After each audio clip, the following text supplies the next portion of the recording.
Hey, Dad, you should make something cool. Okay, so while we're waiting for the paint to dry on the body and the neck, we still have an electronics cover that we have to sort out and figure out what we're doing.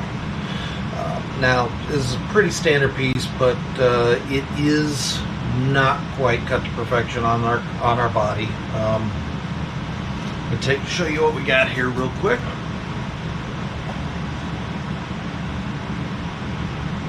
The joys of working in a moderately cramped space. Alright, now take a look here and see if we can, go low. There you go. Now, it's a little hard to see, but the top end is just a hair narrower than the bottom end. Let me real quick. So, first thing we're going to want to do is template this all out, make sure that it fits, so we only have to cut it one time, because I'm going quick and dirty. I'm going to use a piece of quarter inch I think.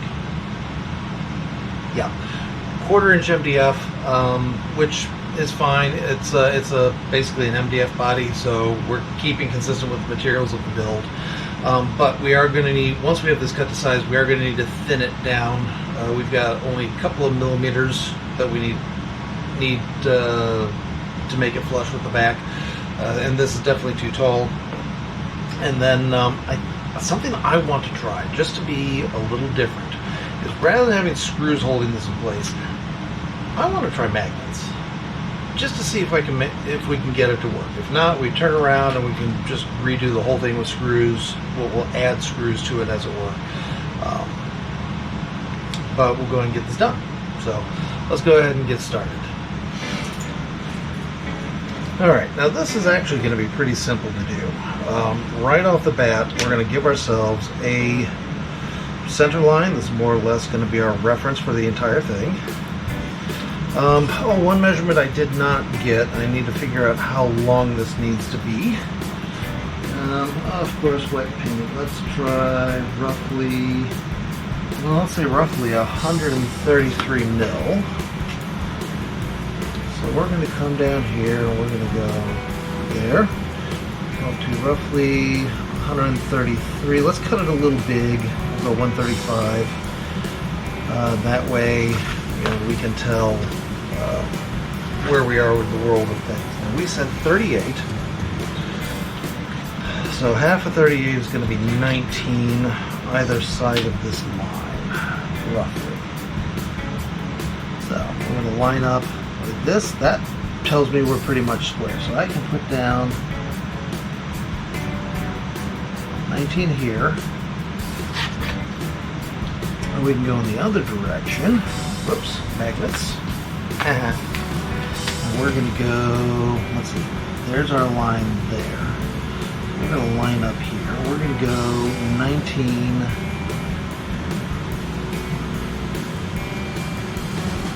this way. And then we're going to come down here just a little ways. And we're going to go just a hair under 19. Flip it around, and we're going to do that again. Oops.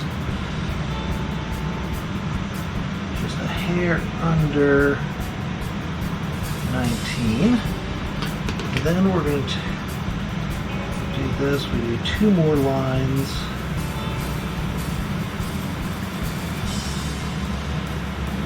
Boom. And boom. And then we're going to see here. Actually, you know what? I was planning on using my new templates that I just got in. By the way, you don't have a set of templates for doing straight up geometric shapes. It's worth the investment to get one, because you never know. In this case, we're going to do something just a hair different, though. We're going to take this. And here's the way we're going to do this. We're going to use this to set our width. Alright, and then we set that at our endpoint, and we take it like this, and we just go, whoops, as I probably lose my place,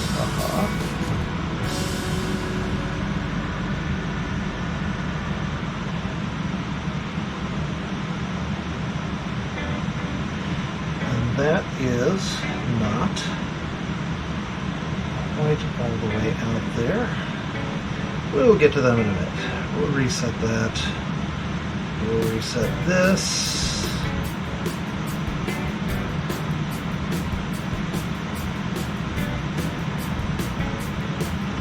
That was mostly correct. Now we're going to come down to this end. And we know we're a little narrower, so we're going to draw this in like this. And then we're going to set this like so. And from there, we can just go like this. Now this gives us our rough shape that we're going to need. Get this out of the way. Grab a pair of scissors.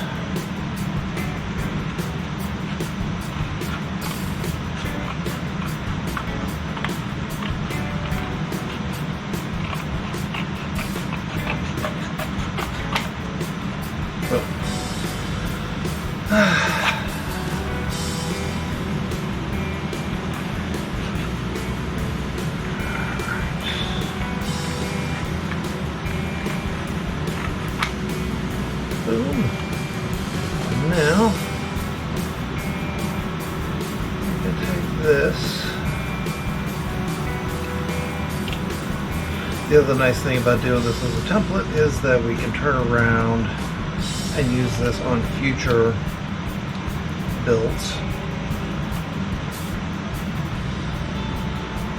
Although to do it for future guitar builds, I would want to do one that is geometrically symmetrical, so same size top and bottom, kind of satisfying the perfectionist in me. Alright, this gets our scrap bits out of the way. Now we're going to keep the scissors handy because we're going to need these. Next bit is we're going to try just a quick little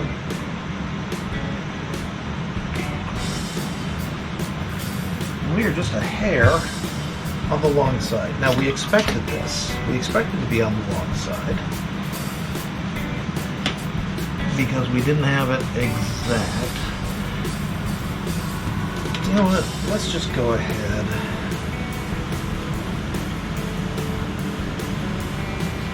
This will help us most of the way out here, but let's go ahead and let's get an accurate measurement. How about this?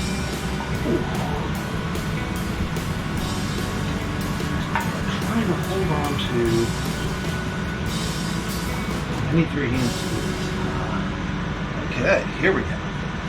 Now we just have this, and we can turn around and say that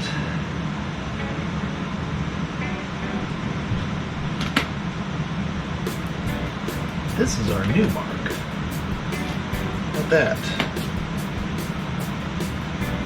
Now, we still want the same width, so the procedure does not change. We're going to put that right there.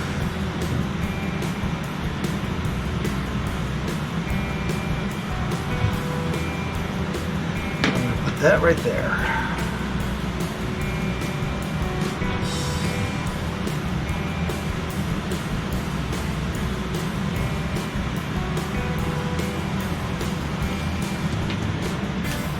There we go. Now we're going to do a quick test fit.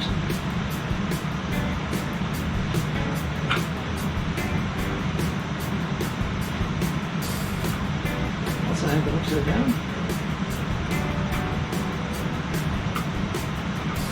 No, we're good. We just need this one.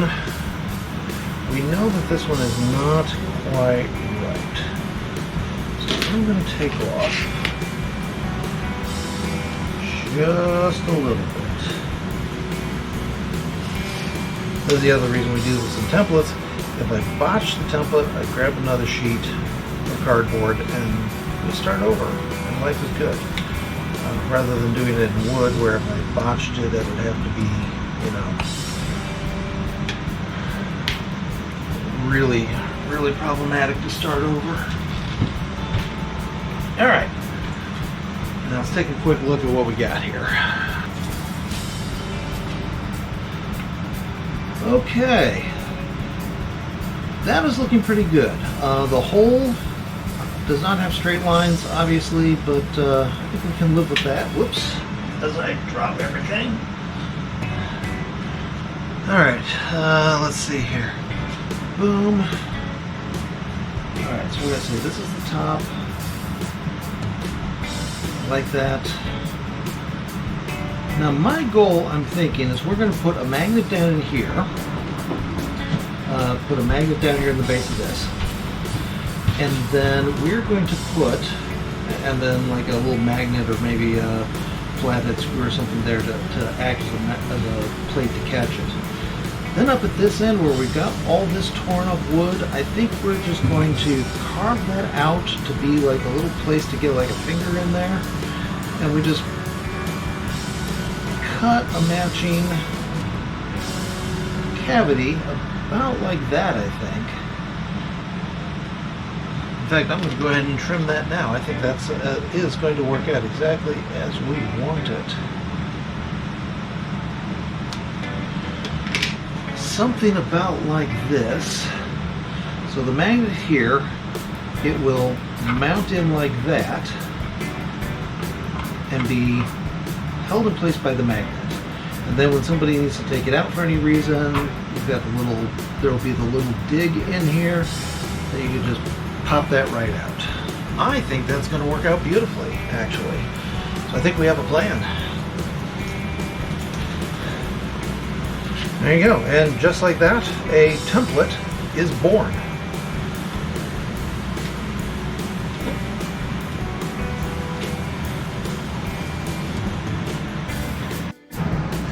Alright, so I think we're going to do this. We have a pretty straight line right up the side here already, so we're going to make that our reference line for this whole thing. Boom. And we're clear of all the chunky bits over here, so that's going to cover that. I want to come back to the circle template in just a minute, because I think that right there is exactly where we want to use the circles.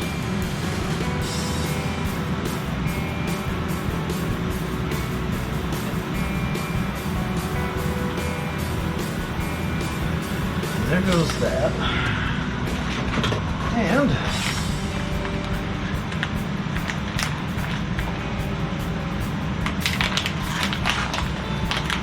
I think this right here is the right template to use. Oh, these are individually packaged even. These are nice.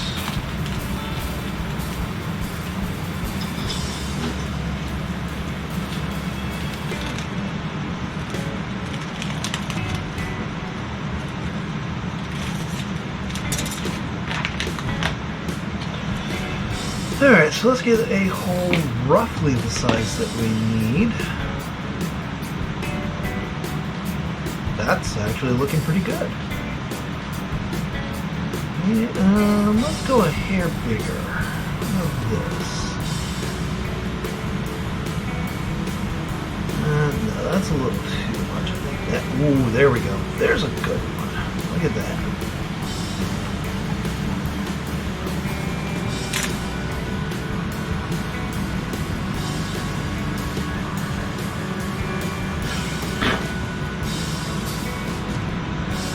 That.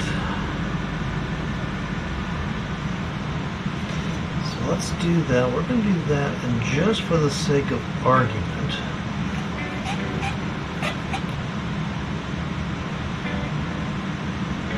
we're going to mark these points right here. So I think what I am going to do, I think I am actually going to use drill to punch this hole.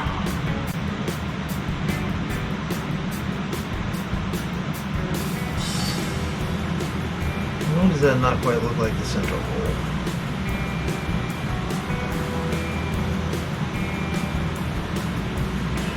That's a little bit better.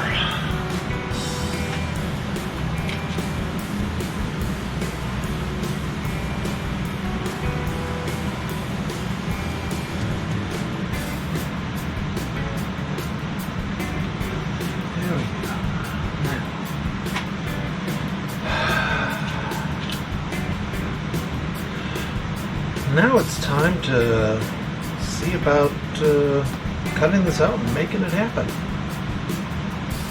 Okay, I don't know what happened, but I lost the microphone.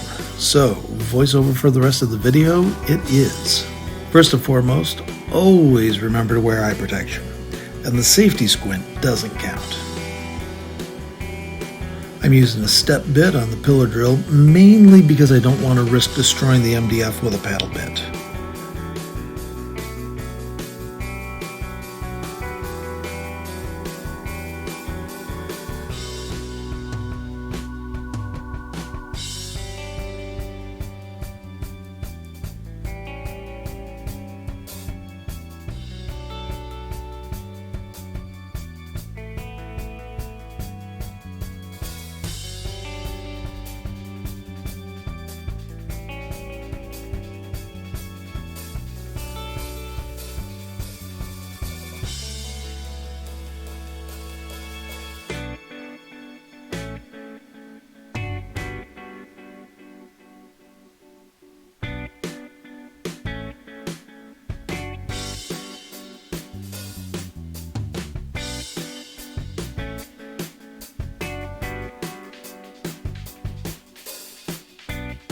With the rough hole cut, I can use a file and some 600 grit sandpaper and get the hole smoothed down nicely.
In spite of the fact that I was blowing sawdust everywhere at the drill, I really do want to keep the dust level down, so I'm going to cut the cover to shape by hand rather than getting out a jigsaw.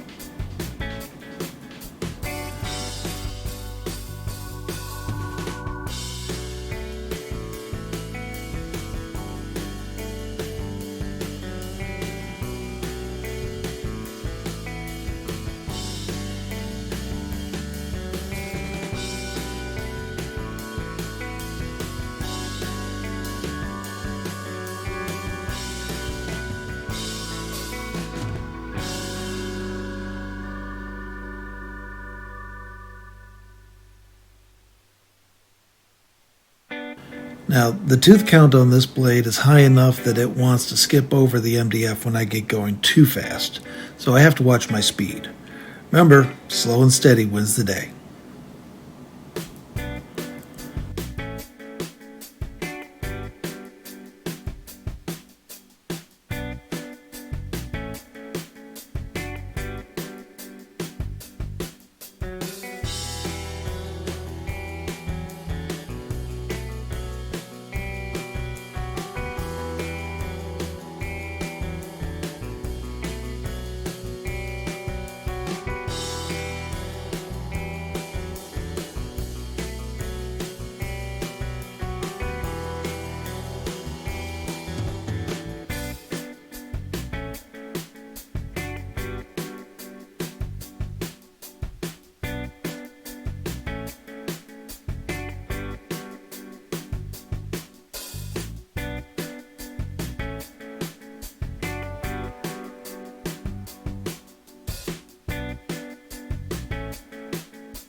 With all the rough cuts done, I think I'm going to call this a video. I'll get the final shaping done once I have the body fully painted and clear coated, as that will affect the final dimensions of the electronics cavity. As always, thank you for taking the time to watch. If you found this video useful, please click the like button, and I'll see you in the next video.